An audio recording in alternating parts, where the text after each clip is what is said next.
missing apparently on it? What am I missing on the Instagram? Oh, it is going. Ah, it started on Instagram, but I accidentally ended it. Oh no, it's going. Good. You watching it? Instagram? Alright, cool. Blessed love everyone. This was a test, but since I'm here, I'm gonna chat with y'all a little bit. Big up to I'm underscore alone Jesus. Underscore alone Jesus bless. I had to just give a big up. I do that. You know what I'm saying?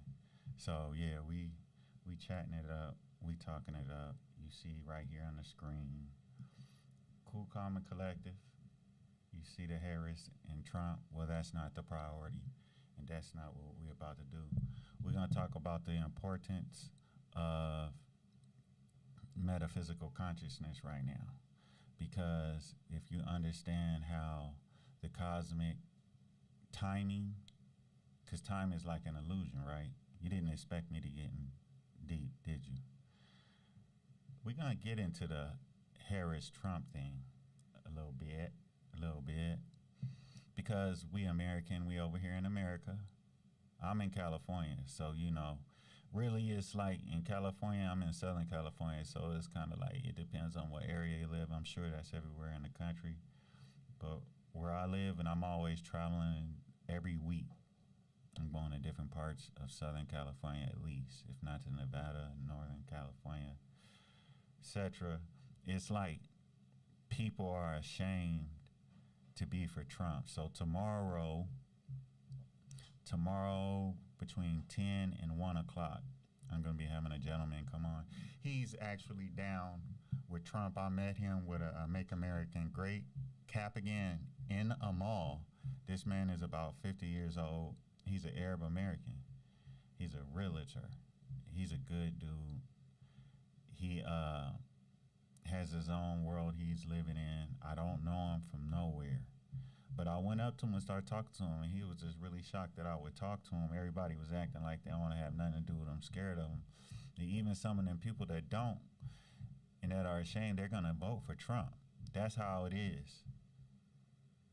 That's how it is. That's how it is. It's like a social problem right now if you're down with Trump. You know what I'm saying? It's like in Southern California, you got to be crazy to be down with Trump. You tripping if you're down with Trump. That's the attitude of the majority. And then you have a minority of people that are actually down with Trump. And it's not just people with extraordinary amount of money and finances or wealth. It's people that just have a certain consciousness. And that's why I said we got to get metaphysical, because I feel like a lot of you guys, the fact that you haven't studied political science in multiple countries like me, and you come from a home just like me and everyone else, and then you've lived your own life, and you are where you are with yourself, it's like, do you really stand for, the question is, not only religion, but in political religion, is that you believe in really benefiting you? It's like that old school ideology for poor people to think that if they're suffering, that means they're doing the right thing. And we all know that's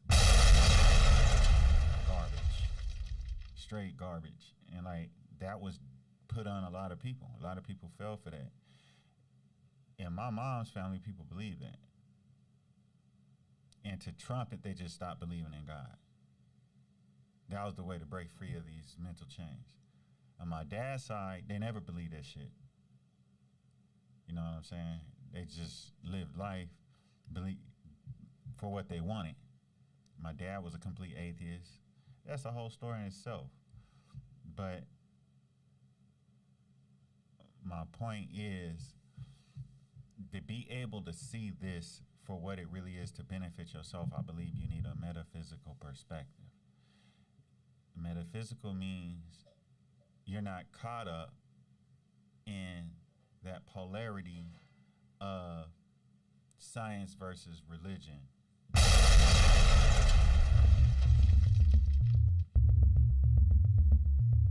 Like, you think for yourself comfortably. You're not insecure of yourself if you don't believe in something, because you know. And you're also not insecure of yourself because you do believe in something, because you know. I could say that again, but was you listening? You know what I'm saying? Like, you got to believe in yourself to the highest degree. Otherwise, you're a slave of the highest phenomenon. Why? Because a lot of people put a lot of information in the world not knowing if it was true, or knowing that it was either misinformation, which is accidental. They're really not sure, but they're putting that information out because they were ordained by the gods, or over the last few hundred years, government said, yeah, you're a know-it-all. So here, you put this information out as truth, and we'll just teach it to the children and teenagers. Any adults that grab it and believe it, oh well. But we really don't know. And then you have that's misinformation. Disinformation is when they purposely, for sure, know that it's false, it's not true, but they're going to put that information out there as for an agenda, because they have an end goal that only benefit them, even though it's going to harm the others that are believing it. And so with political religion and political ideologies, the supermajority of people believe in things that don't benefit them. They believe in things, they invest in things that don't benefit them. With religion, it's the same way. But that's not where we want to go. We just really want to focus on. That's why you got to not think that science is bad because you're religious, or not think religion is bad because you're a scientist. You got to be able to get the truth, be objective, and get the truth out of both. And when you're objective and you're looking at politics, you got to have your own benefit in mind first and see what benefits you. Then you can be objective and look at the and say, oh, okay, I'm making this decision because I know this is what I need. But yet at the same time, this is this and this and this. And so you might say, well, I don't want to be so selfish. I'm going to decide this because I feel like a lot of majority of people will benefit if I give it effort. You know what I mean? So that's how it go. We blessed you. Didn't intend on doing this. Was a test run. And check in tomorrow morning. We're going to be getting deep like this. Again, it's Pacific Standard Time, West Coast. You will be seeing me talk with a gentleman. It's going to be a great talk. I wasn't even expecting to do this live. It was really a test. So check in, everybody. Check in, everybody. And know that we're going to get deep like this tomorrow with another man. He might not be metaphysically deep as me, but he is a Trump supporter, and I might even have, and we're going to be in person. And there ain't going to be no camera problems like this. Like I said, I was just running a test. I didn't even expect to talk to you, but I just captured the moment and gave y'all some of myself. But tune in tomorrow, Pacific Standard Time, West Coast. I'm in California on that time. It'll be 10 through 2 o'clock between here. Just keep your mind open. More than likely, it'll be about 11 through 1 o'clock that we start.